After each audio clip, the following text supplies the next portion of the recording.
everybody, and welcome to Books Unbound, the podcast where we unbind books to get to their hearts with your hosts, us. It's Ariel and Raeleen. Hello. So good to be here.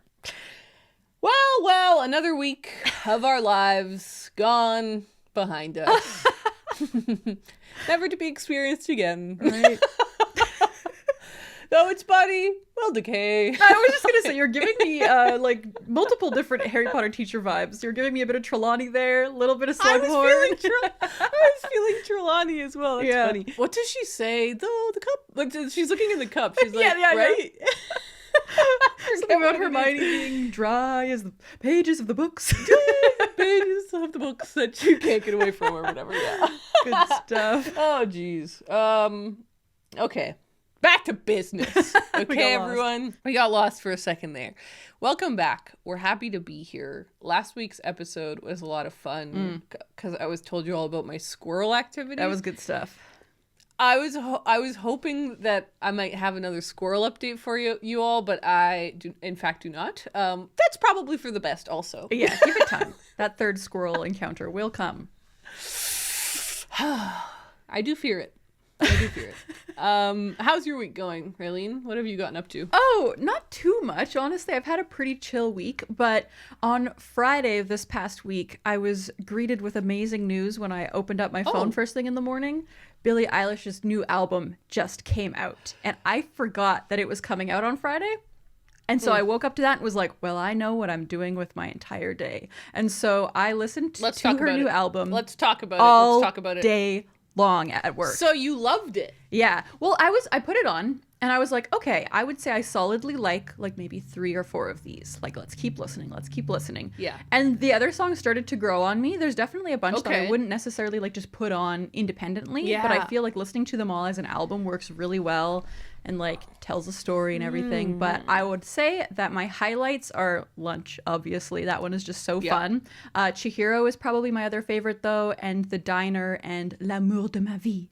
I really love those ones. I think those are everyone's favorites because they're the only ones with melodies. Yeah, those ones really stand out. The rest kind of do like... They're kind of wallpapery. Yeah. I was so excited about this. I'm glad we're talking about this because I had no idea we were going to talk about this and I have a lot of opinions. I was so excited that her new album was dropping. And when it dropped, I had the same thing. Spotify told me it was like, the new album's here. And I was like, play! And I started skimming through the songs and I was like, where are the melodies? Yeah. I don't remember, like, for me, the kind of music I enjoy most of the time, once I finish playing the song, I can still hum it. Like, there was a melody that was enough I could remember it enough that I could still hum part of it. But with song after song after song on this album, I was like, I'm not. And so I started skipping through them and I had landed on Lunch and I was like, okay, there's a melody on that one. And L'amour de la vie, that one, I was like, okay, I've got a bit of a melody on this one. I was like, wow, this is super surprising. But I didn't do like a proper listen through. Yeah, I just had it on repeat. Yeah, well, then Connor and I drove to Halifax and I said to him, I've got to tell you about the new Billie Eilish album. So I start telling him and he's like, let's just listen to it. Yeah. Let's listen to the whole thing. So I was like, okay, great. So we listened to the entirety of the album on a drive, completely uninterrupted. And my opinion is the exact same. I was like, we were getting bored. And I was like, that is so interesting. And so I was like, I can imagine specific settings where the album would be great. I think it would be fantastic background music. Yeah, like for doing other stuff too. But that's really surprising for a pop artist. I feel like Lunch was the only really poppy song out of all of them. Yeah. Yeah. And I wouldn't say, obviously we're in a time when no one is just a pop artist. Well, maybe Taylor Swift is like a pop artist, right? But like, you know, Lana Del Rey, she's like a pop artist, but she's got these giant influences. And Billie Eilish is a pop artist, but she's got these other, I know that, but like, I was still so surprised and this was for me the sad thing. After I finished it, I didn't feel like listening to any of the songs other than Lunch and that other one. Yeah. And so I wanted to tell you my theory. Okay. I think I've talked about this before somewhere online, but I think that Billie Eilish is this generation's Lorde. She's like the edgy pop person who's got the kind of dark tinge, and it can manifest in different ways, you know, but it's the same vibe. Like, she's the spookier little goth pop person right now, the biggest one. And the first album for both Lorde and Billie Eilish explode them onto the scene. Yeah, and they're both so dozens of good songs. Yeah. Like every song on that album is incredible. I agree. And everyone is a hit, and you want to listen to every single one on Lorde and on Billie Eilish. Then, so much stress, they released the second album. And I think that with both of them, it wasn't exactly what people wanted. They wanted something that was more like the first album. Totally. And Billie Eilish matured, like did that like kind of maturation thing with her blonde hair and like a very feminized cover. And Lorde similarly did like a maturation thing. Like it was a more mature album. But over time, I think everyone has gone back to be like, actually, those albums are super solid. Yeah. And they are like, there's a lot of good tracks on them. And it was a real growth of their sound. Third album, Wallpaper. Solar Power is beachy wallpaper. This one hit me hard and soft. What is it called again? I think it's called that. I always forget too. I think that one is like spooky wallpaper. And I don't think it's bad. I don't think that it's a bad album, but I think that it is a very like forgettable album. And I think that when the fourth album comes out for both of those artists, Solar Power and this one will be like the ones that get talked about the least. What do you think of my theory? I think that's a pretty solid theory. And it's funny that you say like this generation's Lorde, because I feel like I'm like, oh, but Lorde is still so like I understand what you mean though. Like we are like 10 years older than people who are probably really into Billie Eilish right now. Billie. Yeah. But I like your theory. But I also do think like for me personally, Billie Eilish is like my pop girl right now. Like I really like her, and I'm just like excited to see what she does, and I'm excited to see her just like following what she wants to do. I really like that she's not like, I have to be a pop star, I have to be whatever, you know, blank people want her to be. I like that she's just doing her own thing. And I also love obviously like her relationship with her brother, and I love that they work together, and like cool. Phineas makes such good music. So even like when the tunes are kind of like less melodic, like you were saying, like they're still good. Like I would say this because I listened to the album. Quality. Yeah, I listened to the album like 8 hours straight the other day, and so some of the songs did start to grow on me a little bit more. Like now I'm like, oh, cool. Blue is like really good. Like I actually really like that. And The Greatest, I was like, wait, that one like almost like brought a tear to my eye at one point during the day. I was like, wait, the more I listened to it, the more it kind of like like seeped into my bones a little bit. So I can definitely see it being like the more forgettable. Like I do think that Happier Than Ever might be my favorite of her albums now. Like I really love it because I listen to it a lot. Like I listen to it like crazy. I also wish this album had a couple more songs. Like it's only 10 songs. It's kind of short. It's short. Yeah. But overall, I really like it. I have a question for you. Okay. What was the last album or any album that you remember not liking it, like just not liking it the first time or the first 2 times you heard it, but actually is now one of your favorite albums? Ooh, that is a good question. I mean, Happier Than Ever a little bit. I remember the first time I listened through, I was like, okay, I like 2 of these songs. And now I would say I love pretty much all of them. But also, yeah, I don't know. I don't really listen to like albums as a whole very often. That's not something I do. It's true. I'm more and it's not really a thing that happens anymore. Like it was more of a thing before. Exactly. Yeah. I was going to say, I've thought of more albums that I just like didn't really like and then didn't listen to a lot, which is some of Lana Del Rey's more recent albums. I'm just like, okay, a little bit of a snooze fest, like Lust for Life. I do not even know what songs are on that album. I just overlooked it completely, but I really love most of her other albums. So yeah, that's a good question though. I'll have to think about that. So I had like, I had this experience. So this was in the mid 2000s or like 2010s. I had fallen in love with Feist with the song 1, 2, 3, 4 because of the iPod Nano commercials. Say, there were so many good songs and commercials back in those days. And so this commercial like blew my mind. I loved that song. And so I bought that album, The Reminder, and I was obsessed with it. Incredible album. Yeah. So then I was like, I want to get another CD by her. So I went to HMV in the mall and I bought her first album, Let It Die, which I think was the only other album they had by her. Yeah. And so I bought it and I put it in the CD player.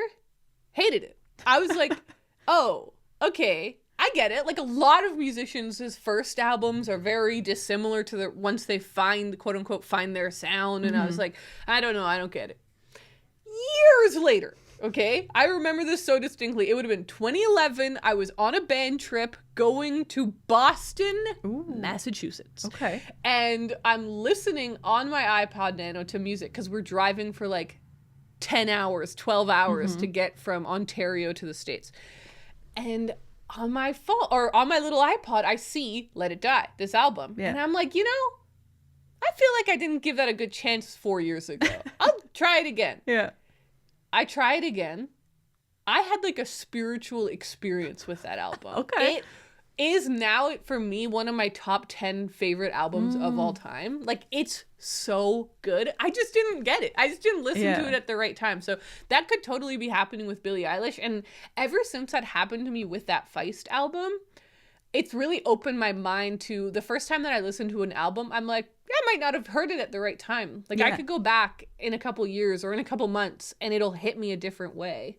I also heard Billie Eilish on an interview talking about how she decided to release the whole album first before like releasing singles because she liked how it meant that people had to listen to the thing in context so that like the singles weren't just like randomly thrown in just there. out there existing without the structural context, but also that it's so fun to like listen to 10 whole new songs by an album. It really is. Like, it made it which is an unique. event. Like, it made it really like an event for me that day. But then she also dropped the music video for lunch that day. I was like, this is too much. it was Very so exciting. fun. Yeah, it was like a big And she's release. announced a tour as well. And I'm like, I would be, you know, so this has fun been to see another her. big thing for me. Like, Spotify has been telling me every time there's a concert coming up in Vancouver for like artists that I love. And so like Billie Eilish popped up for me a little while ago. I was like, oh my God, she's coming to Vancouver. And then like Childish Gambino popped up and I was like, oh my God, are you kidding me? And like, there's just been like banger after banger. I'm like, I can't afford to go to all these concerts, but I want to so badly. I know, and they're so expensive. Yeah. I'm looking at, yours is in December when she goes to Vancouver. Oh, but it says tickets are sold out now. I bet you they sold out so fast. It's not surprising. If it helps, she's not even coming to Nova Scotia. She's never heard of Nova Scotia. She's like, what even is that? I think the closest she's coming is Quebec. Oh, interesting. Which is also sold out, I see. That's so funny. Yeah, there's no way that would work, but it's okay. It's okay. I'll just That admire would've her been from afar. So cool. All right. We didn't know it, but we just got a fun Billie Eilish review from your fave goth pop chicks. All right, let's talk. I had another fun update. Okay. Raeleen. So I was in Halifax and I had to go to Bayers Lake. Everyone that lives around Halifax knows that every few months you must make your way to Bayers Lake. Bayers Lake is just like a shopping big box store area where it's like Best Buy, Michael's, Value Village, Canadian Tire. Oh, so it's not a lake. I think there might be a lake, but I've never been to the lake. Okay. I've only been to the shopping district. Like, okay. You always have to go and you're like, it's the only Michael's. It's like this Michael's or the Dartmouth Michael's, right? So I had to go there. And I remembered when I was there doing errands that the Great British Shop was there that Max told me about. So I filmed a little radio vlog for us all. Hello, podcast. I am near the British Bakery. So Max on our Discord let me know about this shop because apparently it carries Yorkshire teas. And I knew that if I was going to be out here at any point in this area of Halifax, I should come check it out. And I actually had to come out here to get some bits and bobs. And so, our time is now.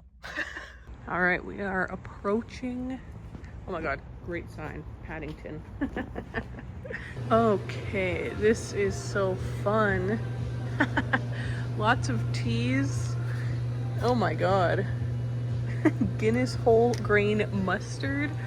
We've got Heinz beans, so that's always a good sign. Oh my God, and there it is. There's my biscuit tea. And my new favorite, toast and jam. Oh my God. Actually, I will take one of those, yes. I think I'm also gonna grab a Yorkshire tea, like a black tea one, because I don't know if I've tried this. Oh my god. Okay, I have to tell you about these later. Wow. Yahoo! We've got a lot of digestives, which is awesome. There's also a freezer section. Hello, I'm back in the car. I spent a few minutes in there. It was great. I didn't film very much because I think filming in places is so cringe. And I only did it because there was no one in there. It was empty except for the employee, and she was doing something in the back. And so I was like, okay, perfect. This is a moment. I'll film for a bit. And then I just stopped once she came into the actual shop. But I will now do a haul. First of all, I got my toast and jam. This is awesome. I think it might be the same price. It might be a few dollars cheaper, but I think it's basically the same price as what I pay to ship it to me. But that's the big thing. I don't have to pay to ship this. Like, I just saved at least a couple dollars by not having to ship it to my house. And also the environmental impact of just shipping me an individual box of tea as opposed to just going here on the way to on another mission. Like, that's perfect. So that's the first thing. The next thing I got was just classic black tea, Yorkshire tea. I feel like I must have had this at some point in the UK, but I can't pinpoint exactly the taste of it in my mind. So got that. Someone is parked next to me, and I am now going to pretend I'm not talking to my camera. Oh god, she looked at me. The next thing I got, this is unbelievable to me. So these are Fox's Favorites Crunch Creams Ginger. Really crunchy, it says.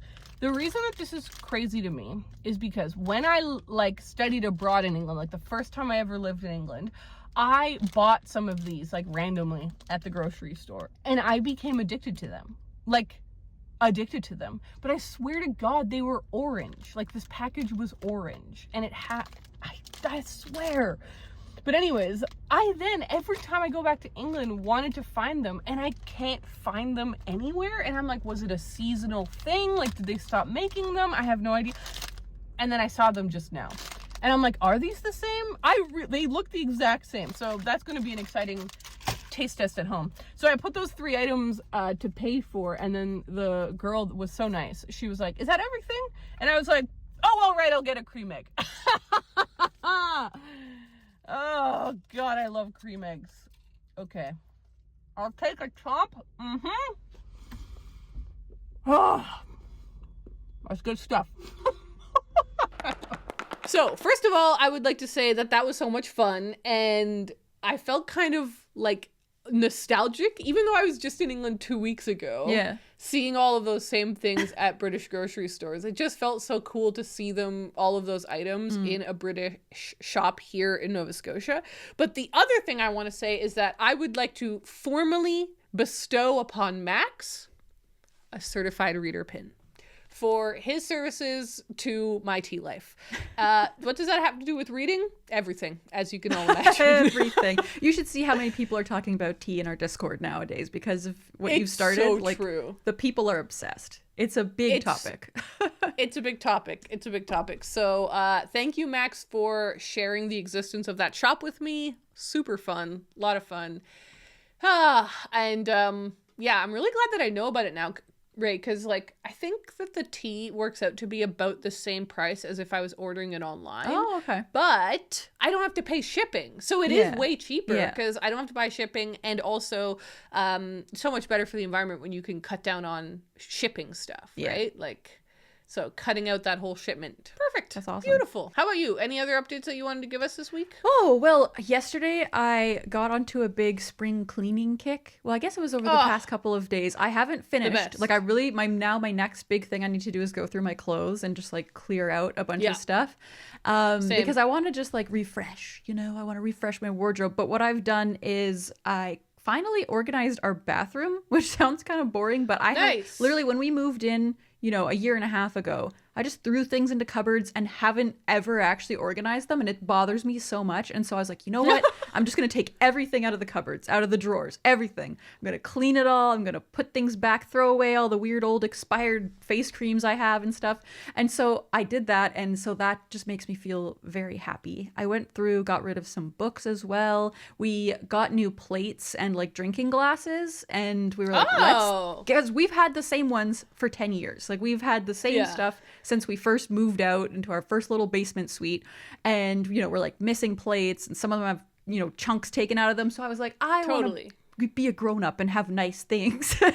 And so we were like, you know what, let's just do that. So it felt really good to just like take out everything, and now all of our plates match. We have matching glasses. What color are they? They're like whitish with speckles. They're stone. Ooh, and they're very I love beautiful. a speckled thing. Yeah, me too. I know, I saw them and I was like, please, I need the speckles. I love speckles. So they're very cute. Yeah. So that feels really good. So I feel like I'm just like refreshing for spring, which always happens around this time of year. It's called spring cleaning for a reason. But yeah. I did a bit of a purge of my clothing at the beginning of the year, if you remember, when I was reading Life-Changing Magic of Tidying Up. And I feel like that was part 1, because I do feel like there is a part 2 that must happen. Oh, yeah. So just gotta read the book I do again. love spring cleaning. I do love it. It's just because it's so cyclical, isn't it? Like it feels like the weather opens up and you're like, yeah, it is time to dust things I was just gonna say, it feels like you're opening up all the curtains and you're banging the dust out of things. Like, it's just so is nice. The right time. Well, there you have it. There's an update on our lives. A lot of important stuff we just talked about. Big things happening, big things, and let's now talk about some books. Okay, Raeleen, I think you should start us off wherever the heck you want. What are you feeling? You know what? I'm going to tell you what I'm reading right now instead of what I finished. Yeah. Let's switch things up. So, why not? I am so excited because I'm currently reading The Three Body Problem by Cixin Liu. And it's so good, Ariel. It's so good. Whoa. Like, I don't think you would like it, but I just like want to recommend it to all the people out there who are into sci-fi or even into fantasy. Like, I would kind of quantify this as almost being like Game of Thrones but sci-fi a little bit. Like it fits this, like it ticks a lot of the same boxes. Like you've got a large cast of characters, there's a lot going on like politically and just like in the world of what's happening of this book, and it's just like it makes you think a lot. Like it's got a lot going on, and I'm still in the very early days, and since I have watched the show, like I obviously know where it's going and kind of what it's setting up, but right now it's so mysterious, and I'm actually reading it with a couple of my friends for our book club, and one friend has already finished it because she loved it so much she just flew through it, and the other friend is sort of at the same spot where I'm at, and she's like, what is this book even about? Like it's so unclear, because at the beginning of the book it's the 1960s, like the late 60s, and the main character is this young girl she watches her father be killed on stage because he's like a physicist who's like spouting all these ideas that the people of China don't agree with. And so it's just like this really dramatic, gruesome beginning and kind of goes on from there, but then it skips back to the present day where there's all these different characters and scientists are randomly dying and like mysterious things are going on with the universe and nobody really understands what's going on. So it's very like mysterious and fun at the beginning. But I know where it's going. So I'm like really excited to see more. And I've already decided that I just want to have the whole series. And so I requested them from my local used bookstore. They don't have any of them, of course, because it's a popular series right now. But I'm like, give me everything. So how many books are there? I think there's just 4. I thought it was a trilogy, but I looked and there's 4. So they're big books, though. That's a big series. Yeah, a little bit. Yeah, there's... Oh, it says it's a trilogy on here, but I think there might have been a 4th one, or maybe it's just a companion. I'm not sure. But yeah, it's exciting. So I'm really loving this, and I just want to recommend it to everyone because it's so good. But that's so exciting. I feel like you haven't... Well, you were pretty hyped on the girls, but then it fizzled a tiny bit. So I feel like it's been a while since you were super hyped on a book. It's true, and I've only read, I would say, maybe like 2 favorites so far this year, and I need more. So this is definitely on its way there as of right now. Okay, so then we're talking about what we're currently reading. We're starting there. Yeah. It's that whole topsy-turvy world we're in. Well, I will say, I'm kind of bummed to say it. Maybe I won't admit it. cut the podcast here. It's over. See you next week. All right. I'm still reading It's a Good Life If You Don't Weaken. Oh, interesting. And I just haven't picked it up again. That's the reason why. Like, I haven't made any progress. So it's not because it's going slowly or because it's like dragging. It's just because I literally haven't had the time to finish this particular book. Okay. But you finished some other books. I did. I did finish some other books.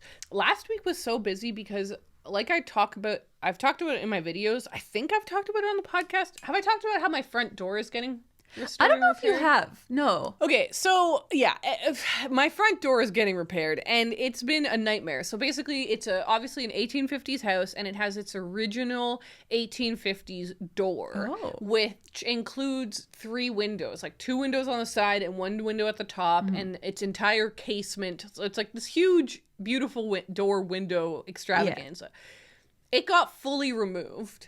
And then the carpenter took all of the pieces to his workshop and stripped them all of the old lead paint and restored them to their original wood, stained and sealed them, and then brought them back. And I ended up even having to sand, stain, and seal some pieces. Like, there were so many pieces of this door. So you and I have gotten involved in things I should have no business doing. But, the door then had to be reinstalled, and that's what was happening this last week.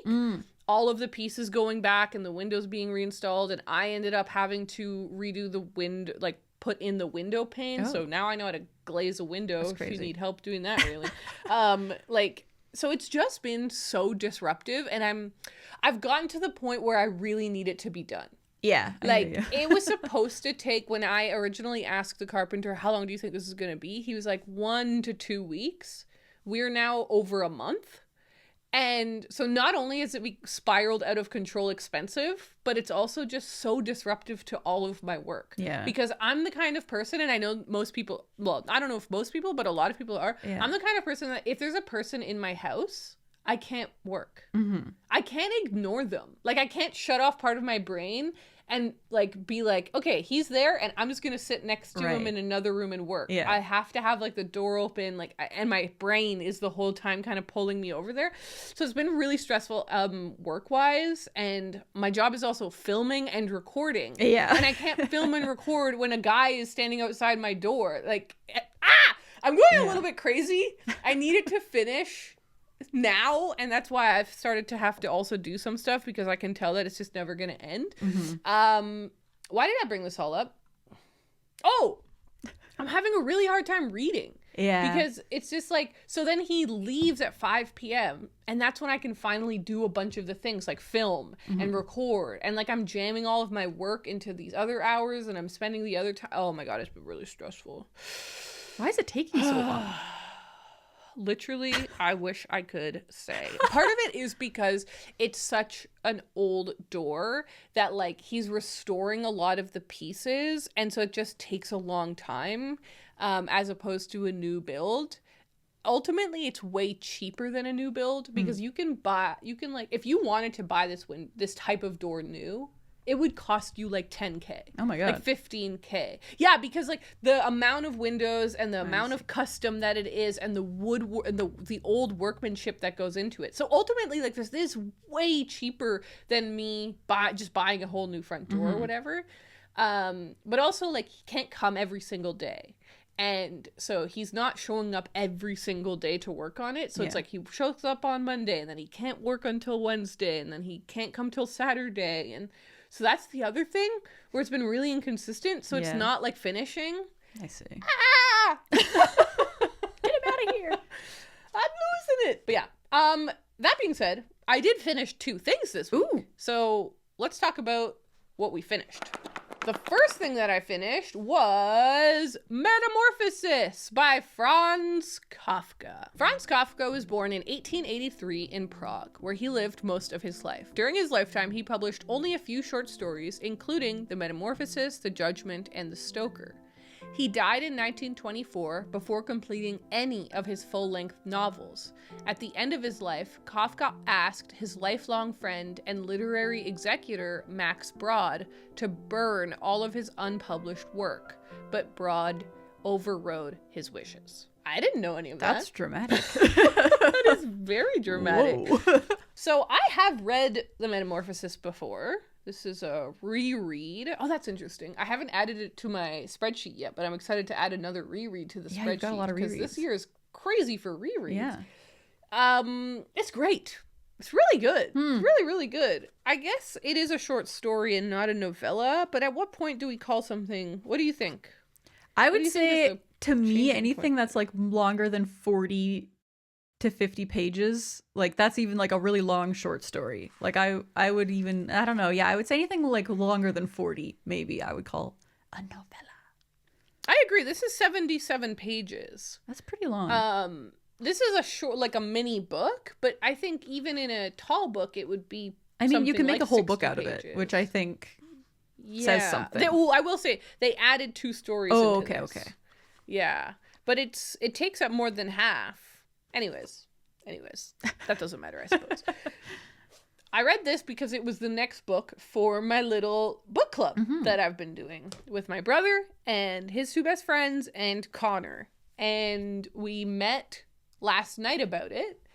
And it was really a great time. Damn, I'm loving this book club. I take back everything I've ever said about book clubs. We're really enjoying it. So the conversation was really fun. And it was really interesting talking about this book because with Dr. Jekyll and Mr. Hyde, we all loved it. With Of Mice and Men, we all loved it.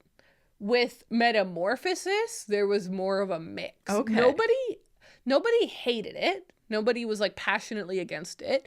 I liked it. Connor liked it. One of the other people loved it. CJ kind of didn't like it. Okay. And the other best friend also sort of didn't like it. So there was this real mix of elements going on. I love that. Yeah, so that was interesting discussion-wise. It had a different vibe to how our other discussions have gone. If you don't know, this is about a guy who wakes up and he's a bug. He's disgusting. Have you read it, Raeleen? No, I haven't actually. I've been meaning to. Oh, but I'd be curious what you think about it. Let me read you the first line. When Gregor Samsa awoke one morning from troubled dreams, he found himself changed into a monstrous cockroach in his bed. So the first line is actually quite controversial because it's translated so differently. Oh. So this version says a monstrous cockroach. Other versions say horrible vermin. Ooh. Others say monstrous insect. But apparently in the original German, it doesn't say cockroach, even though a lot of English versions specifically say cockroach. Okay, so you don't actually know what kind of bug he is. We don't actually know what kind of bug he is, which is interesting. Here is the tragedy of the book. What it's so funny, it's so weird, is that like he's not worried about having turned into this horrible bug. What he's really worried about is like he can't get to work. And he's like, God damn, if everyone could just give me a few minutes, I'll get changed and I could still make the 8:00 train. Yeah. And you're like, dude, you're a bug. Like, wake up. And this is what's so fascinating about Kafka as a writer. I was really interested in, like, have you heard the term Kafkaesque? Of course, but I've never known what it means. Yeah, it's one of those cool words like Orwellian that comes from an author's name. Maybe I'll just read exactly what, let's see, Merriam-Webster. We can trust Merriam. Kafkaesque, of, relating to, or suggestive of Franz Kafka or his writings, especially having a nightmarishly complex, bizarre, or illogical quality, especially with bureaucratic delays. Okay. Yeah. So it's very much like, do you remember in Brooklyn Nine-Nine, the episode where Amy Santiago goes to file a form and the person's like, sorry, you need to file this other form before you can file that form. And she's like, okay. So she files that other form and they're like, oh, sorry, you need this stamp of approval. And it's like, okay, how do I get that stamp? By filing this other form. Okay, how do I file that other form? Well, you can't. It doesn't exist anymore. And it's like, that is Kafkaesque. The fact that she's stuck in a bureaucratic hell of like, that's just so inhumane. The fact that like in this book, the first thing he's worried about is that his alarm clock didn't go off. Yeah. He's like not worried that he's a bug. He's Right. worried that he can't get to work. It's so inhumane and stressful. It's so fascinating. That is really interesting. Really, really cool. And you know what that's making me realize? A lot of my bad dreams are Kafkaesque. That happens to me a lot. A lot of my dreams are, I'm like, oh, I woke up late. I need to get to work. I should really get to work. And then I like get distracted and I'm like, oh no, now it's noon. I should really get to work. And I'm like, I just keep like doing, it's really weird. That happens to me a lot of my dreams. That's so stressful. Yeah. It's not nice. That's so... But now I know they're Kafkaesque. Wow. Yeah. A nightmare world. Yeah. That's so fascinating. But I really enjoyed the book. I think it's great. It's not like, I don't know, some authors and writing styles just totally click with people, you know? Yeah. And like when I read Orwell, it's just, I think, so genius and perfect, and it works so well in my mind. That's like when I read The Bell Jar, I'm like, oh my God. Yeah. When I read Kafka, I don't feel that same like, Oh yeah. whoa. There's a little bit of disconnect. It doesn't bowl me over. But I do really respect and enjoy it, and Okay. I think it's so... I get why it's a part of the canon. It's fascinating. So that was the first thing I finished. The second book I finished is My Name is Lucy Barton by Elizabeth Strout. Elizabeth Strout was born in Portland, Maine, and grew up in small towns in Maine and New Hampshire. Strout's novel, Olive Kitteridge, won the Pulitzer Prize in 2008. My Name is Lucy Barton was published in 2016 and was longlisted for the 2016 Man Booker Prize. I just realized that wherever I pulled that from still had it listed as the Man Booker Prize because that's what it was called in 2016 before they changed it to the Booker Prize. Yeah. So the reason I finished this one is because I was driving back home and I was like, perfect, I can finish the audiobook. Oh yeah, I forgot it was an audiobook. So reading things in sneaky ways. So I really enjoyed this one. Not a new favorite. Okay. Not a new favorite. But I would definitely read something else by Elizabeth Strout. Okay. I thought that her writing was great. And I thought that her characterization of this character, Lucy Barton, was phenomenal. Like, Lucy felt like a real person to me. I feel like she must be out there somewhere. Raeleen and I do these things called gold foil recommendations. Yes. So basically on our Patreon we have two tiers. One is like the general tier that anyone can join, but then we have our fancy $15 tier. And so if you wanted to support the podcast with an extra donation of $15, and you can just do it once or for longer, we will record a recommendation video for you. So Raeleen will send you a message and be like, hey, what are your favorite books? What kind of books would you like us to recommend? And then you'll tell us like, oh, I love this book because of this reason, and this book because of this reason. And we'll take that information and we'll try and tailor books to you, right? So somebody, for one of the last ones we recorded last week, was like, I really want books about like incredible characters. Oh, yeah. Like characters that are so full and real, and this was so fascinating for me to think about. And I was like, yeah, like I know exactly what this person wants. Books where the person feels like a person. Like it could be your neighbor. They're a real human out there. And I started pulling books off of my shelves that gave me that feeling where I was like, this author was able to create a person, not a character. Like it's like so full and thorough. I would add this to that recommendation. Ooh, like, okay. If you're looking for a book that represents a really thoughtfully fleshed out character, this is a great book. It doesn't really have a plot. It's sort of like this woman reflecting on her life, and most of it takes place in a hospital when she's sick, and her mom comes to visit her, and she's chatting with her mom and remembering her childhood, and then after that it's just kind of reflections on her marriage. So it's quite slow, and I do think that it could have been helped with more plot of some type, but I don't know how you could add a plot to a book like this and keep the integrity. So I get why it is the way that it is. Right. So I enjoyed it. I didn't love it, but I did enjoy it. And so I would like to award the person who recommended it to me a certified reader badge. Ooh. Double whammy. Because I know, right? I did find it a lot of fun. I had a really good time reading it, and I'm really glad that I read it. It was a cool book, and I definitely would not have read this on my own, you know? Like, I don't think I would have particularly picked this up. So I'm trying to find the name. I had written it down somewhere. I'm trying to find the name of the person who recommended it to me. Yes, I think it was Pepper. Is that right? Yes, Pepper. I have a terrible memory, but these are short books I know I really liked. Maybe not 5 stars, but definitely 4. And My Name is Lucy Barton is on there. So Pepper, we will be reaching out to you and hopefully sending you a certified reader badge. Very nice. Thank you very much for your rec. That was really fun to read that. Okay, what about you, Raeleen? Did you finish anything this week? Yes, I did finish one book. It's what I was reading last week. That is The Pachinko Parlor by Elise Chua du Sapin. Elise Chua du Sapin is a Franco-Korean author who was born in France in 1992 and now resides in Switzerland. Her first novel, Winter in Sokcho, was published in 2016 and has won numerous awards. The Pachinko Parlor is her second novel, and her third novel, Vladivostok Circus, was published in English in February of this year.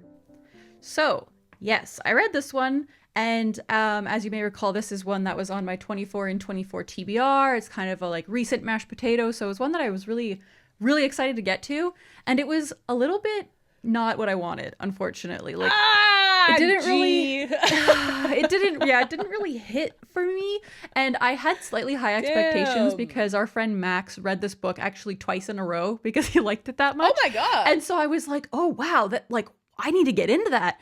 And so I think my expectations might have been a little higher than they should have been, but I don't know. This was another one that was very plotless. So kind of similar to your book, there just wasn't really a plot. It's basically about this young woman who is similarly to the author. Actually, she's from Switzerland. Her grandparents live in Japan, but they're originally from Korea. And she's about to turn 30. So she's at this, pivotal time in her life. And it's just about her like going to Tokyo to try and convince her grandparents to move back to Korea, even though they've lived there, like they've lived in Japan for 50 years. They don't want to go anywhere. They're, happy enough where they are, but she just feels like you guys should be like in your home. And so she's like got that whole thing going on. She's also tutoring a young girl in French, but it's funny because throughout the book, she kind of just hangs out with this girl and they just speak together in Japanese. Like she doesn't really teach her French at all. Oh, she kind of just That's is funny. having a good time hanging out with her.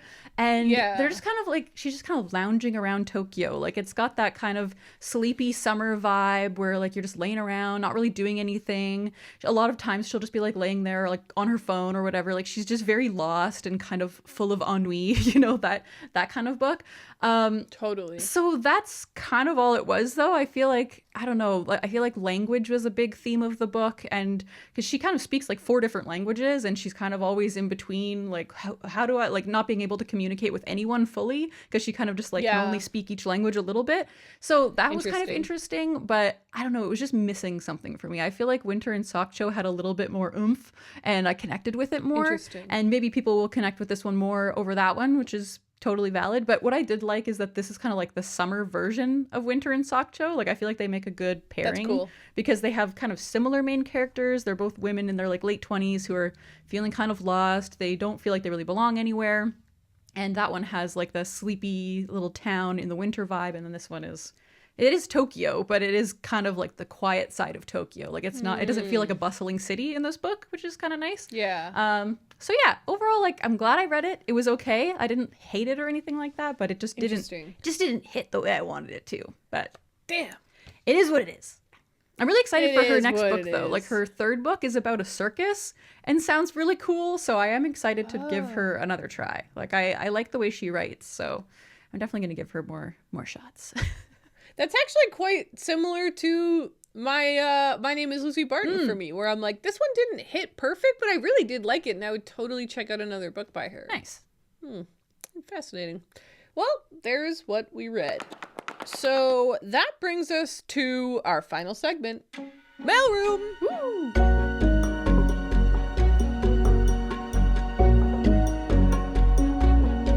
So, Raeleen, start us off. What have you collected?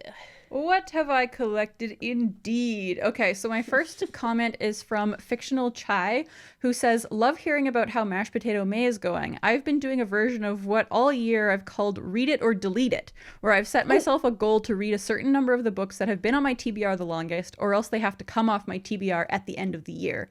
I figure I can always add them back, but some of them have been there for years, and it's been good to set myself the goal of either reading them or biting the bullet and taking them off my list. I really like that. I really like the extremeness of that system. And yeah, because I kind of agree with it. Like, you can always get a book back if you regret it later. Like, if you could just kind of be free. Because for me, and maybe Fictional Chai is similar to me in that just like having them on my shelf stresses me out sometimes. Like, if they've been there for 3 years, I'm like, it needs to go. And if it goes and then comes back, like, that system works for me. So I really like that. I like that, hearing that different kind of system. Nikki, I like this one. Nikki says, funnily, a few weeks ago, I went to my local bookshop to browse without specific books in mind and ended up buying The Orange and Butter, the exact combinations of books Ariel got for Raeleen. #spooky. That's kind of spooky. Isn't that spooky? Yeah, like, those books are totally random. Like, they don't go together really at all. No. It's very interesting. No, that's weird. Yeah, it's pretty spooky, but I really liked it. Oh, this one from Joanna is hilarious. It has a photo as well, so we'll share that here because it's just too great not to show. Joanna says, speaking of Mashed Potato May and antiquing, I bought this ceramic potato bowl at an antique mall on the weekend. The perfect vessel for my reading snacks. And it's literally a ceramic bowl that looks exactly like a potato. Oh, wow. But it also has a little potato, like a mini potato handle on top. So like you can lift the lid off of it and it looks really crazy. But it is like painted to look just like a dirty potato. And it's just too funny. It's very strange. Wow. Okay, and then Rin says, finally got my bookmarks, because yes, our most recent round of bookmarks just went out over the past couple of weeks here. Right. They say they are so wonderful. They made me want to go pick up a pack of pastels. I might act on that. So lovely. I thought that was really cute because the most recent bookmarks we have are just these beautiful kind of like pastel-y, like floral designs. They're so pretty. So it's beautiful to see that they have inspired. And then we've got a comment here from Eloise, who has recommended a video game to us, more specifically to you. It's a Moomin game for the Switch. You know what's funny? Do you know about this? I'm in the middle of playing it. And it's Oh my God. beautiful. It's so beautiful. Oh, I love Snufkin. that. It's called Snufkin. Yeah. Well, there you go. Yeah, well, I'm glad that you're liking it already, that you're playing it. That's great. That's exactly what I wanted to hear. I was definitely going to talk about this on the podcast when I finish it. I want to do a review of it. But so far, I'm maybe a quarter of the way in, and I'm really liking it. Oh, that's so fun. I love that you're just turning into a Moomin person. And then the final comment is from Heather, who says, this is a comment on, I put up a poll recently on our Patreon because I was like, I have these like handful of mashed potato books that I just need like the extra push to start reading. I need someone to just do it. And so I'm going to be announcing right now what the next book I'm going to be reading is. That's a mashed potato because there's lots of reasons. So you'll see. So Heather says, I just watched the live show recording where you mentioned that Toni Morrison is being a mashed potato author. I think now is the perfect time to read one. And so I'm going to TBR challenge myself to read Beloved by Toni Morrison. Whoa. So yeah, this is when on our recent live show we were talking about who our mashed potato authors are, and I'm like, Toni Morrison is one person that I haven't read any of her books, and this one has been on my shelf for quite a while now. And there's a lot of like internal pressure on this one for me. I just feel like it's going to be so good and so like traumatizing and kind of scary, so like it has a lot like of things that are kind of stopping me, but I do think it's going to be a really beautiful book, and I feel like I'm ready for it now. So that is my little push. Thank you to everyone for voting. It was kind of cool. It was between this one and The Wind-Up Bird Chronicle by Haruki Murakami, but I had just read Murakami, so a lot of people were like, just read the Toni Morrison, and it won by like a couple of percent. So that's what I'm doing. I love that. Okay, so wait, for the TBR challenge, are you challenging yourself to read it this month because it's mashed potato month? Yeah. Or are you challenging, okay, not for next week? No, I don't think I'm going to try and read it for next week. I just want to try and squeeze it into May. So like I do want to try and finish the 3-Body Problem before I jump into Beloved, but we'll see how the timing works out. I might need to set it aside so that I can read Beloved this month. Sweet. So for context for everyone, when this podcast comes out, you guys have like 4 or 5 days left of mashed potato May, but for us right now, we still have 11 days. Yeah. So we have like a lot of time ahead of us yet. Yes. True. Okay, I'm super excited. I love a TBR challenge. I think they're so fun. Right? Okay, well, I pulled a couple comments from our latest YouTube episode. Veronica437 says, waves at me, taunts me, calls me names is my favorite quote from the pod. That was a good That's one. the squirrel. Yeah. That's me talking about that squirrel. K2717 said, Raeleen's 3 seconds of cool sounds indeed were very cool sounds. Ooh, I'm glad. So people I'm glad are you liked liking it. your sample. At Liza Pixie 626 says, imagining Raeleen producing lo-fi that includes "Where's the baby?" audio from Shrek made me laugh so hard. Please, Raeleen, we need this. I have started the Shrek song, but it's so far yeah. away from being ready to share. Just so you know, Okay, it's but in the still. works, but it's got a lot that needs to be done still. That's incredible. I pulled this really lovely comment from Charlotte. Charlotte Ravina 1864 says, can't explain how much I love listening to you both every week. It feels like a catch up with friends. You both bring me so much joy and it always lifts my mood. Just wanted to thank you both for being you and for bringing this podcast to everyone.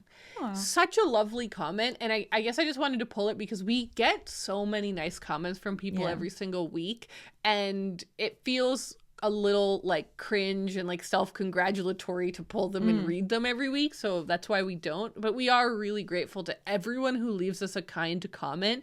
They do not go unnoticed. We do read them. We text them to each other often. We'll be like, look at this nice comment that we got, because you know, sometimes the internet can be quite abusive or tricky or like stressful, and those comments do kind of shine through. So thank you to everyone who leaves us nice comments and participates.